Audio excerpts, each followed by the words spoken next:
Keadaan kondisi lahir normal lagi katanya, cuman musibah tahun 2012 beliau terjatuh dari pohon sehingga tidak bisa lagi normal seperti sedia kala.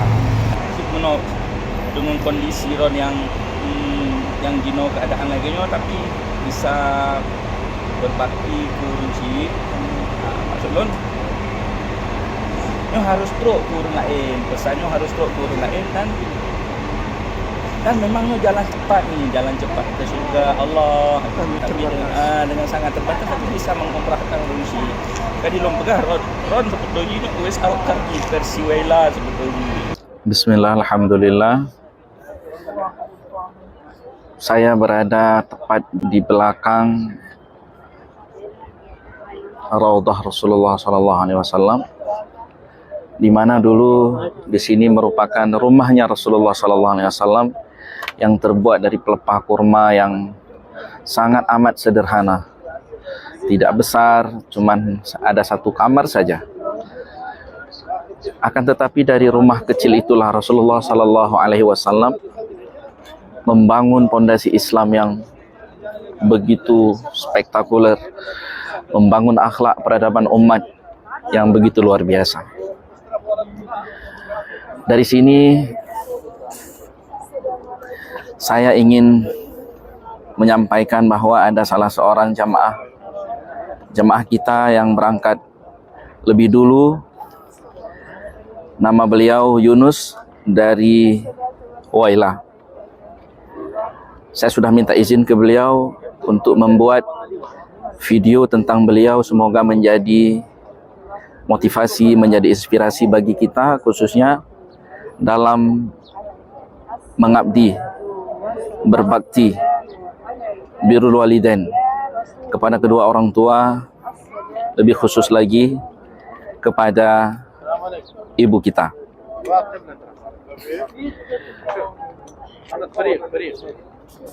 Muhammad Yunus ini, Yunus terlahir normal sebagaimana manusia biasa pada umumnya. Akan tetapi pada tahun 2012 beliau mengalami kejadian terjatuh dari pohon mangga di ketinggian lebih kurang 7-10 meter, sehingga membuat beliau cacat, tidak lagi bisa berjalan. Beliau untuk beraktivitas harus merangkak. Baru-baru ini itu dapat hadiah kursi roda dari salah seorang anggota dewan dari Bang Zainal. Saya dengar, alhamdulillah, barakallahu fiik Bang Zainal dan keluarga telah membantu Yunus dengan aktivitasnya yang sangat terbatas tersebut. Dia memiliki cita-cita yang Masya Allah dahsyat sekali. Dalam kondisinya yang sangat terbatas, ingin sekali bisa membawa ibunya ke Tanah Suci untuk berumrah atau untuk berhaji. Sehingga keinginan tersebut, Yunus mencoba membuat suatu aktivitas untuk mewujudkan cita-citanya itu. Dengan kondisi yang sangat amat terbatas itu, dia memilih menjadi petani cabai. Yunus menanam cabai dalam waktu yang sudah lama sekali, dengan cita-cita bisa mengumrahkan orang tuanya, ibunya. Masya Allah, Allah Maha Kaya. Allah menilai kita bukan dari kemampuan fisik kita, tapi Allah mungkin telah nilai Yunus dari niatnya yang kuat terhadap orang tuanya. Akhirnya kemarin pada 5 November 2022, dengan izin Allah, Yunus bisa memberangkatkan ibunya ke Tanah Suci.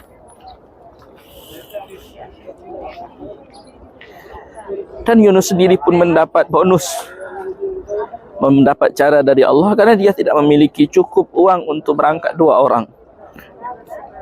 Cuma cukup untuk ibunya. Tapi itulah pembalasan Allah kepada anak yang berbakti itu. Tidak harus menunggu besok, tidak harus menunggu lama. Allah langsung balas. Akhirnya qadarullah Yunus pun bisa berangkat ke Tanah Suci.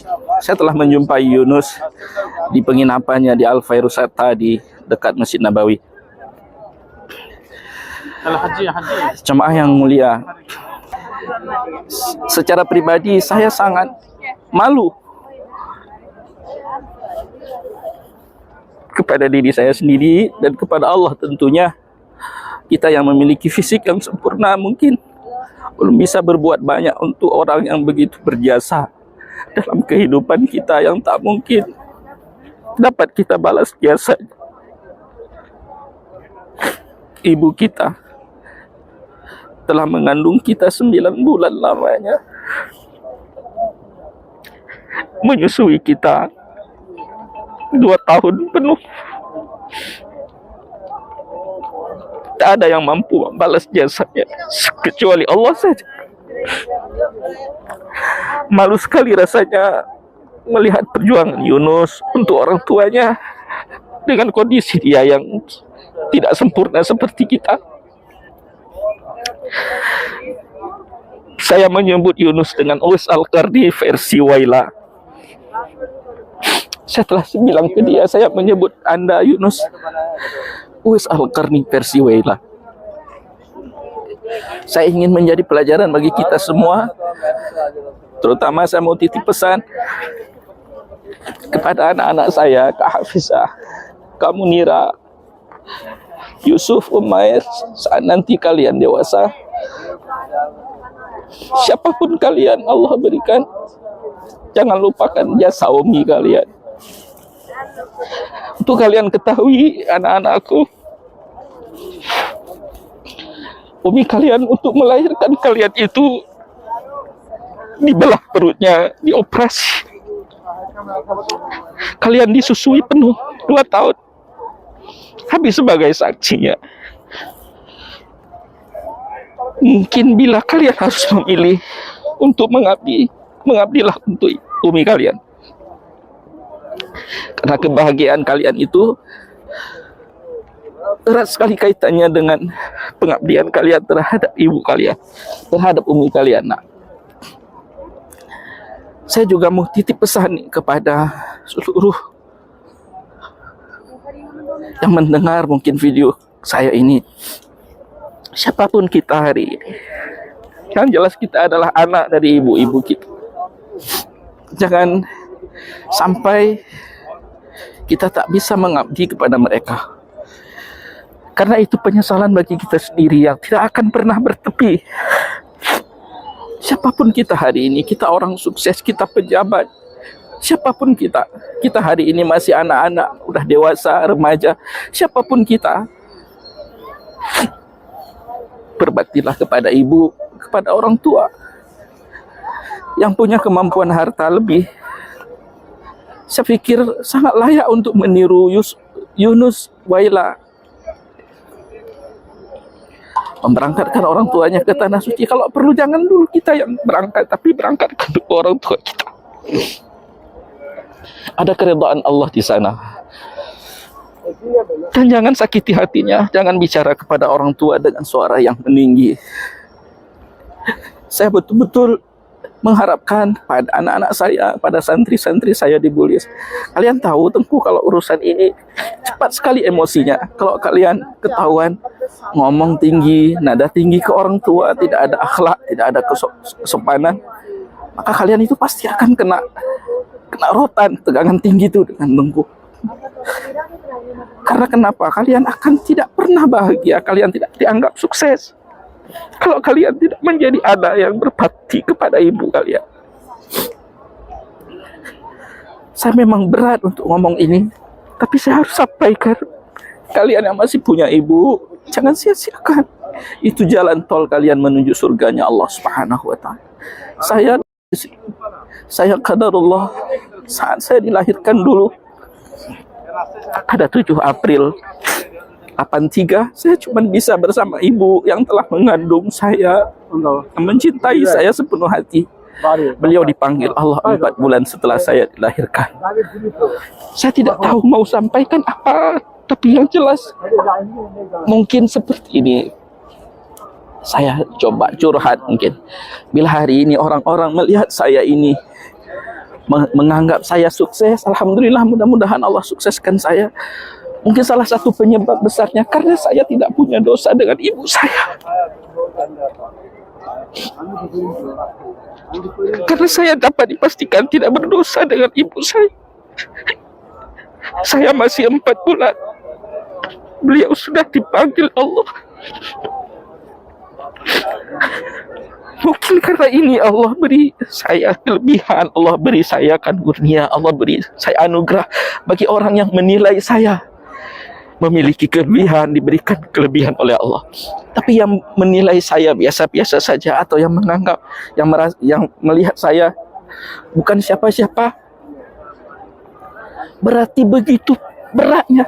Kita tidak berdosa saja dengan orang tua kita, tapi kita tidak bisa seperti yang kita harapkan. Apalagi kalau kita punya dosa dengan ibu kita, na'udzubillah. Buat istri saya sering sampaikan kepada istri saya, Dek, bagi saya tidak ada istilah ibu saya, ibu kamu, enggak. Tidak ada istilah itu dalam keluarga kita. Bagi saya, ibu kita. Ibu kamu, ibu saya harus mengabdi selamanya untuk beliau. Dan saya kalau untuk urusan ini, Dek, jadilah kau istri yang baik, istri yang salehah. Untuk ini, abaikan saya. Bila untuk pengabdianmu kepada orang tuamu, abaikan saya, gak apa-apa. Memang agama memberatkan seorang wanita untuk mengabdi kepada suaminya. Tapi untuk urusan ini, abaikan saya. Mengabdilah kepada ibumu. Dulu Uwais Al-Qarni bergerak dari Yaman. Rindu betul ingin berjumpa dengan Rasulullah. Uwais Al-Qarni sampai ke rumah Rasulullah di situ. Tapi tidak berjumpa dengan Rasulullah. Balik kembali membawa ibunya. Masya Allah, bagaimana Rasulullah sendiri bertitip pesan kepada sahabat besarnya, pada Umar, pada Ali, untuk menjumpai manusia yang bernama Uwais Al-Qarni. Bukan karena beliau seorang saudagar, seorang pejabat, justru dia orang yang tidak dianggap di Yaman sana, tapi namanya itu begitu harum di langit. Karena sholatnya bukan, tapi karena pengabdiannya kepada ibunya, kepada orang tuanya. Kisah Uwais Al-Qarni itu saya melihatnya pada Yunus. Maka saya menyebut Yunus sebagai Uwais Al-Qarni versi Wailah. Kita mesti belajar. Mudah-mudahan Allah Subhanahu wa taala akan muliakan kita dunia dan akhirat. Barakallahu fikum. Insyaallah lah, mudah-mudahan Uwais Al-Qarni versi Wailah ini pun akan terus lahir di mana-mana. Dan jangan takut untuk membahagiakan orang tua, karena Allah pasti akan membahagiakan kita insyaallah.